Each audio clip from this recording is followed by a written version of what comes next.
From my experience, a majority of JRPGs do not stand the test of time. Either the game itself feels outdated, or the narrative being told doesn't hold up compared to modern standards.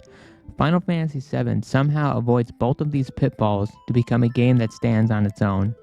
The version I am referring to, though, is the remastered port, which added a 3 times speed up mechanic and the ability to toggle off random counters. Without this, the game would be twice as long and fall victim to feeling outdated. And I am not someone who grew up playing this game as a kid and had a life-altering experience or anything like that. I first played it in middle school and then again 1 year before the remake came out. The fact that I enjoyed it more on my second playthrough shows just how much I missed out on before. I was able to understand and connect the dots of the narrative better, and the combat felt even more creative than before, and the overall experience in general was just better. One of the best parts of the game, and why I still come back to it, is the materia system. Like most RPGs, it starts out relatively basic, and with so few slots for abilities, you're not fully able to customize it to your likings yet. Even in the beginning though, the potential of the system is present, and near the end of the game, it is fully realized. The amount of builds and strategies that could be implemented to beat the game is endless. Theme builds, meme builds, or just no builds at all. It doesn't matter because as long as you're clever enough, the game gives you the freedom to clear it how you want to. Just to give an example of how insane late game builds can be, I have one of my older save files from when I beat the game. I remember trying to 100% it, so I have all the summons, a bunch of maxed out materia, and have defeated both super bosses. Mind you, this is just what I came up with while experimenting with the various combinations and using some of the guides I've seen on the internet. So it's been a bit, so I don't really remember everything I had, but let me see what I got here. Okay, so I got Ultima, which is one of the strongest magic spells in the game, with magic counter, which means if I get attacked, I will counter with Ultima. So that sounds pretty good. Let's see what I got here. I got Knights of the Round, which is the strongest summon ability you can get in the game. Very cool looking animation too. Let's see, MP Turbo. Okay, so it just makes it even stronger, but I have to use more MP to do it. I must have decided it was worth it though.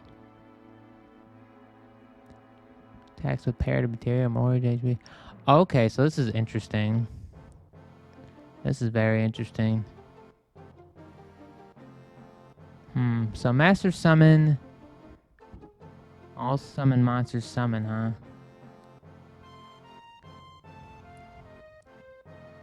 That's very interesting. I'm not exactly sure what this does. All I know is that I get HP absorbed from it, so that's pretty cool.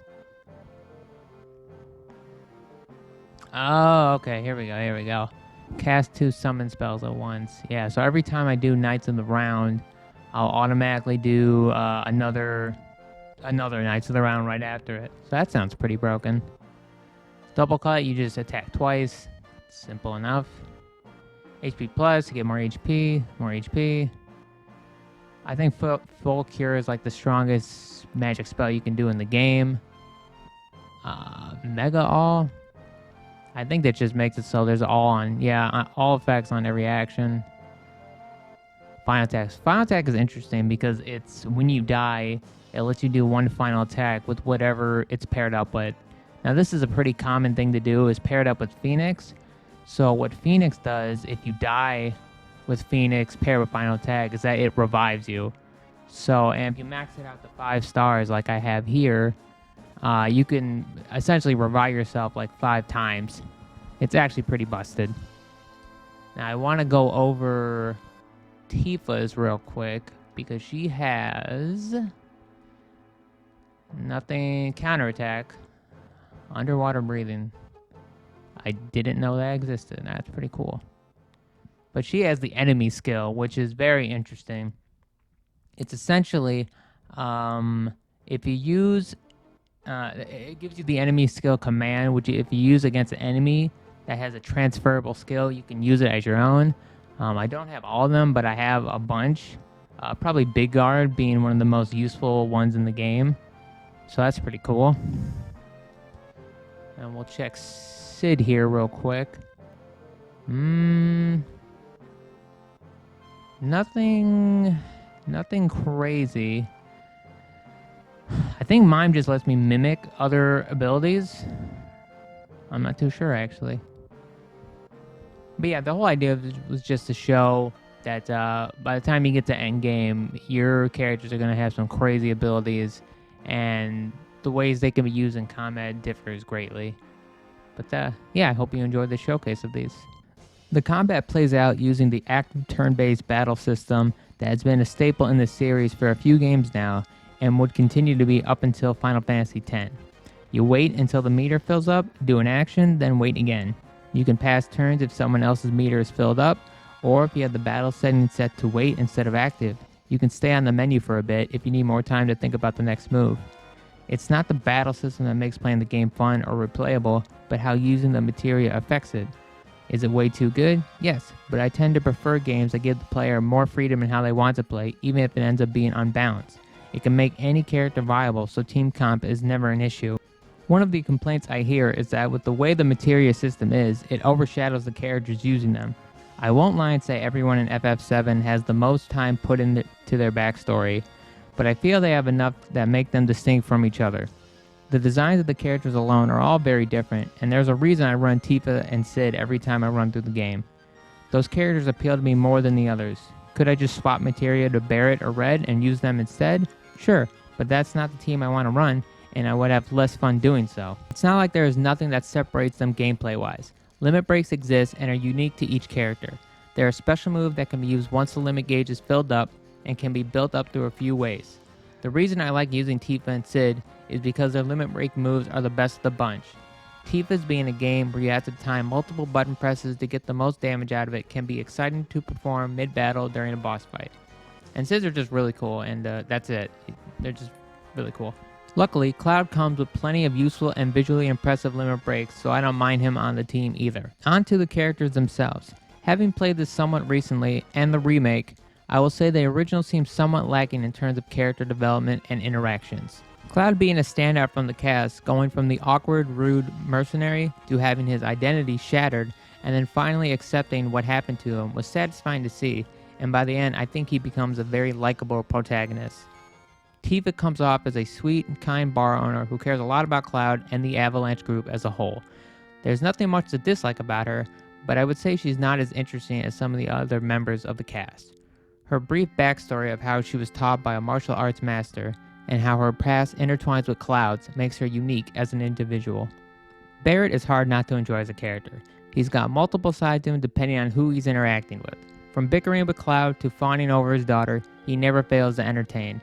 I felt his backstory was the one that was most easy to relate to and does a good job explaining why he is so passionate about destroying what Shinra is trying to do. Aerith being more laid back and liking to mess around with Cloud was nice to see considering her design showed her as being a more innocent person. She's likable enough, but everything surrounding her and her conception were the more interesting parts about her. Red 13. Really cool design for a party member. His character feels confident and prideful while harboring some past trauma. Similar to Aerith, I feel what happened to him and his clan were the parts about him I latch onto the most. Not to say he is a bad member, far from it, but I never used him in combat, so I feel less of an attachment to him. Cid. If we're being honest, this guy is kind of an asshole. He treats his co-worker like crap, and after his dream to go to space was made impossible to achieve, he stopped caring about anything. I always thought his design was great, and some of his dialogue, while rude, did make me laugh on occasion. The part of the game where you play as Cid while his theme is playing in the background is one of my favorite things about the game.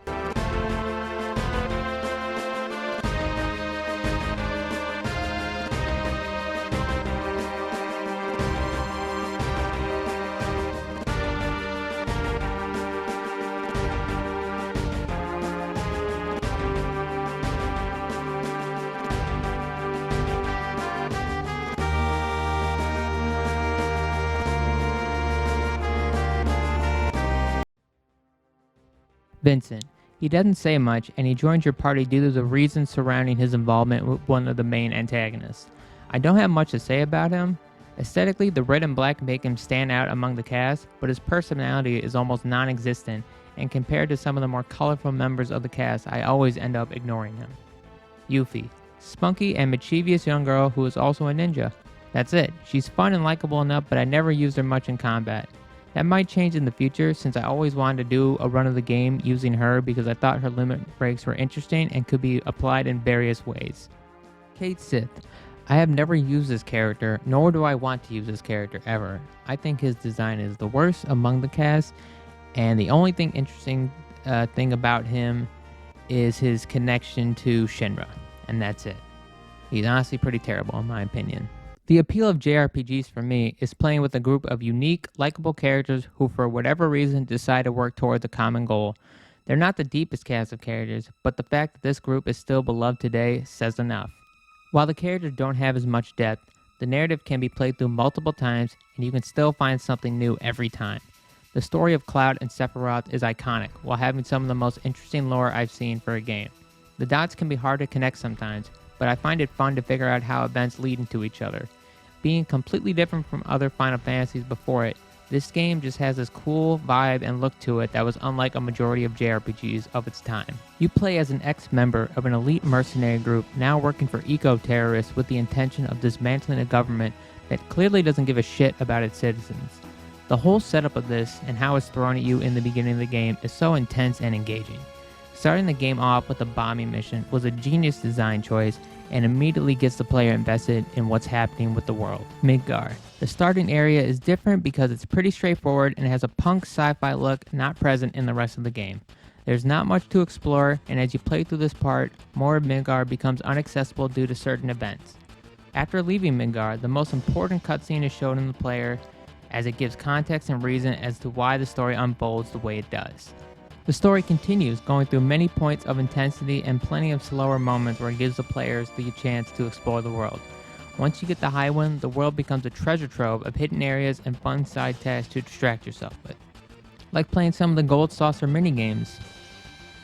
Or not.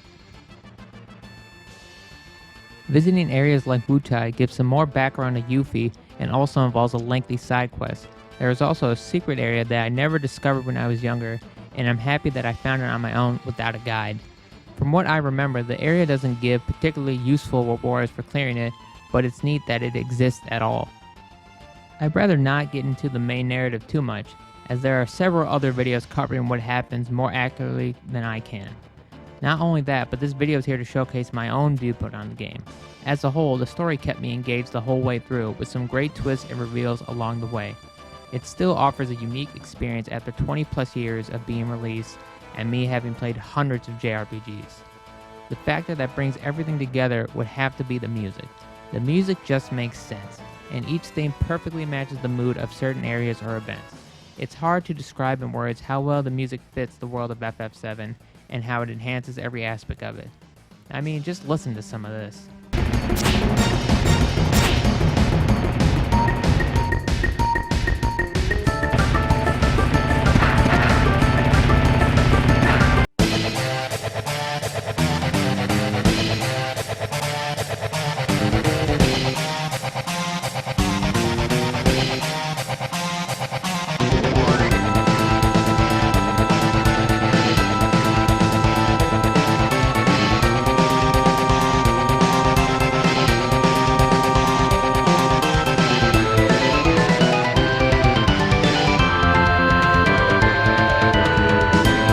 FF7 is one of a kind, and no matter how many years go by or how many other RPGs come out, this game has clearly stood the test of time.